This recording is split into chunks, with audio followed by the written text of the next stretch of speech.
සුබ දවසක් ඔයාලා හැමෝටම Mom Life Cooking and Baking YouTube channel එකට ඔයාලා හැමෝම ආදරෙන් පිළිගන්නවා. වෙනදා වගේම අදත් මම ඔයාලට රසවත් රෙසිපි එකක් අරගෙන ආවා. අද මම ඔයාලට කියලා දෙන්න හදන්නේ දවස් 7ක් තියාගෙන කන්න පුළුවන් දකුණේ ප්‍රසිද්ධම බලමාළු ඇඹුල් තියල් එක. බලමු කොහොමද ලේසියෙන්ම අපි මේ ඇඹුල් තියල් එක හදාගන්නේ වගේම ඒකට අවශ්‍ය කරන්නේ මොනවාද කියලා. මම මෙතන අරගෙන තියෙනවා හොඳින් පිරිසිදු කරගත්ත බලමාළු ග්‍රෑම් 300ක්. තරමක් කුඩාවට මේක කපා ගන්න. ඔයාලට බලමාළු වෙනුවට කෙලවල්ලු මාළු උනත් මේකට පාවිච්චි කරන්න පුළුවන්. මුලින්ම අපි ඇඹුල් තියල් එකට ඕන කරන පේස්ට් එක හදාගමු. මම මෙතන අරගෙන තියෙනවා අබරගත්ත ගොරක ග්‍රෑම් 25ක්. ගොරක කෑලි 10ක් පැයක් විතර උණු වතුර පෙඟෙන්න තියලා ඊට පස්සේ ලුණු එකතු කරගෙන අඹරලා තමයි මේ අරගෙන තියෙන්නේ. ඔයාලට ගොරක පේස්ට් එක උනත් මේ වෙනුවට පාවිච්චි කරන්න පුළුවන්. මේ එකතු කරගන්නේ ගම්බිරිස් තේ හැඳි 2ක්. බැදගත්තු මිරිස් කුඩු මේස හැඳි එකමාරක් වගේම ලුණු. ඔයාලා මෙතෙන්දී ලුණු එකතු කරනකොට කල්පනාවෙන් එකතු කරගන්න. මොකද පේස්ට් එකෙත් ලුණු තියෙන හින්දා. මම දැන් වතුර ටික ටික එකතු කරන ගමන් මේ 3-5 ටික හොඳින් මිශ්‍ර කරගන්නවා.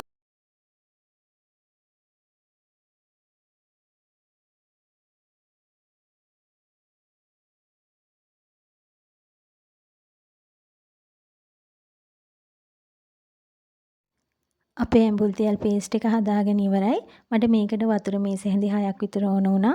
බලන්න මේක ගොඩක් ඝන කමක් නැහැ. ඒ වගේම දියාරු ගතියක් නැහැ. ඔන්න අපේ ඇඹුල් තියල් එක හදාගන්නයි යන්නේ. මම මෙතන අරගෙන තියෙනවා මැටි ඇතිලියක්. මේ මැටි ඇතිලිය අඩියට මම කරපිංච ඇති කීපයක් අතර ගන්නවා. මේ එකතු කරගන්නේ රම්පේ කෑලි 5-6ක්. තව මම මේකට එකතු කරගන්නවා කුරුදු කෑලි කීපයක්. දෙකට මැදින් කපාගත්ත මිරිස් කරල් 3කුත් එකතු කරගන්නවා.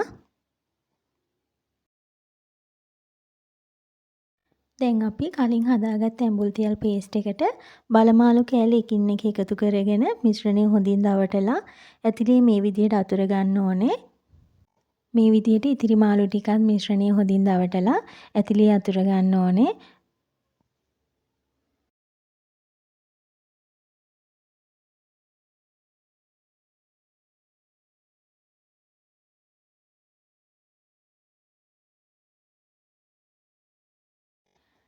පේස්ට් එකේ තව ඉතුරු තියෙනවා නම් ඒ ටිකත් මේ වෙලාවේදී මාළු එක උඩින්ම දාගන්න.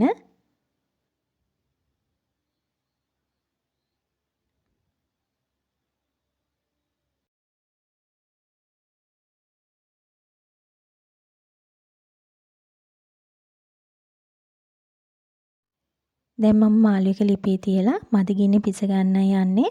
මේකට වැඩිපුර ගින්දර දාන්න එපා. එහෙම වුණොත් මාළු එක කර වෙන්න බලනවා. මේ විනාඩි 6කට 7කට පස්සේ මාළු වල වතුර ටික එළියට ඇවිල්ලා දැන් මේ මාළු ටික වතුරෙන් තැම්බෙන ගමන් තියෙන්නේ. අපි මේ වතුර ටික තව ටිකක් හිඳ ගන්න ඕනේ. ආයෙ මම මාළු එක වහලා තියලා තව විනාඩි කිහිපයක් තියා ගන්නවා වතුර ටික හිඳෙනකම්. මං චුට්ටක් ඇරලා බලනවා මාළු එකේ වතුර තියෙනවද කියලා. මාළු එකේ තව චුට්ටක් වතුර තියෙනවා. මං චුට්ටක් මාළු එක මේ විදිහට හොලව ගන්නවා. මොකද අපේ මාළු එක නැත්තම් අඩිය අල්ලන්න බලයි. තව ටික වෙලාවක් මම මාළු ටිකේ වතුර හිඳෙන්න තියා ගන්නවා ලිපේම.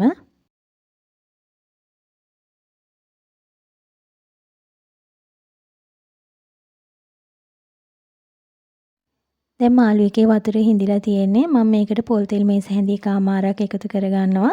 පොල් තෙල් ටික එකතු කරගත්තට පස්සේ කලින් වගේම මාළු එක චුට්ටක් ඇතිලියේ තියෙද්දිම හලව ගන්න. මේ ටික කලවම් වෙන්න.